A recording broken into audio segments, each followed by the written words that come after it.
house tour ko kayo dito sa Airbnb house namin. Ayan, ito yung terrace.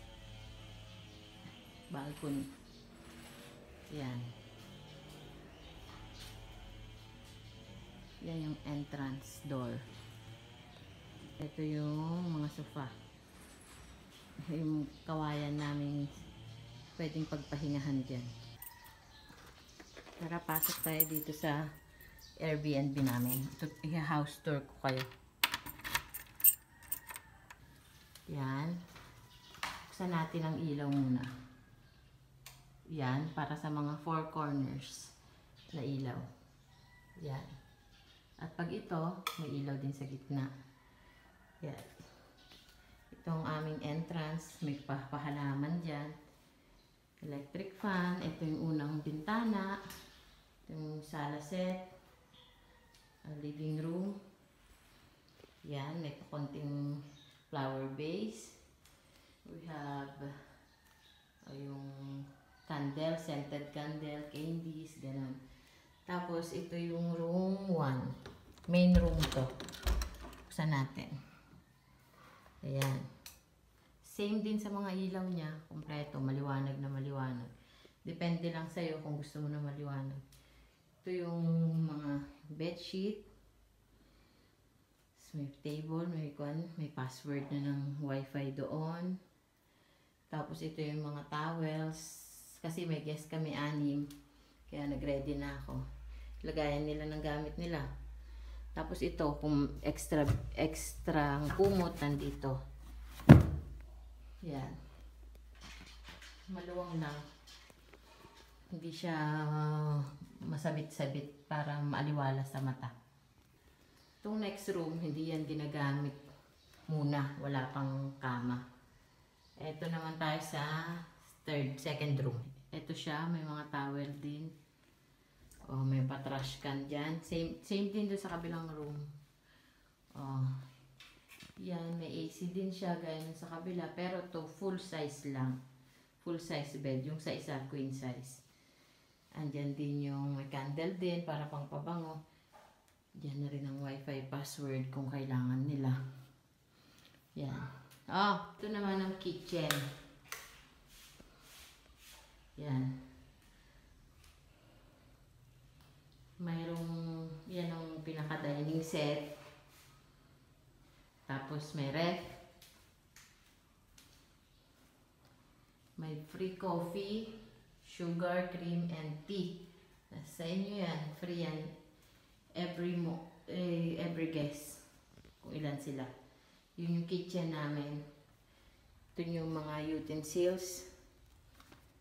Kompleto sa gamit. Maraming baso, maraming plato. Yung mga gamit na kailangan pa, kompleto nandito. May rice cooker sila. Pwede silang magluto. Water heater, may purifier. At meron ding mineral dyan. Lalagay ko mamaya. May libreng mineral water sila. 1 galon. Ito yung sink.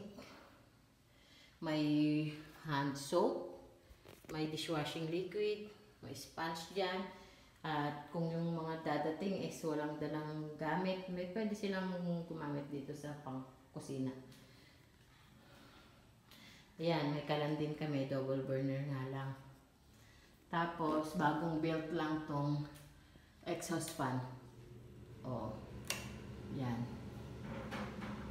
Para hindi na gano'ng mainit dito. Kasi mainit dito pag walang exhaust fan. Ang electric fan nila, pwede nilang ilipat yung mga nasa sala. Ito yung ilaw. Dito sa extra sink naman to. Dito pwedeng mag-toothbrush o kilamos. Extra lang. May free toothpaste sa mga guests. And panglinis ng mukha, may hand soap din.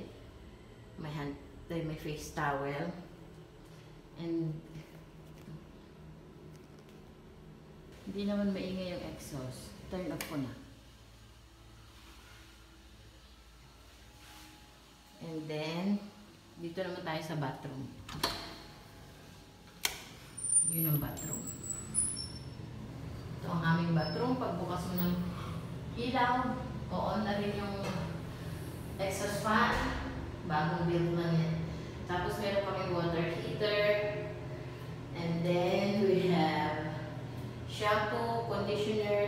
body wash. For free. Free yan sa mga maliligo. Can you see? Pero hindi pwedeng i-uwi. Kasi mauubusan kami. Next is our restroom. Yun. Pag on mo ng ilaw, on na rin ang exhaust fan. And then, we have tissue there. We have trash can. Our CR. Air freshener here. Sana ko muna. Dahil baka ma-on na, evaporate. And we have bidet. At saka may pa-tissue at halaman. Kung walang tissue na, ito lalagyan ng refill. Since we have new guests, magpapalit ako ng sabon. Kailangan laging bago yung nasa CR, bubuksan.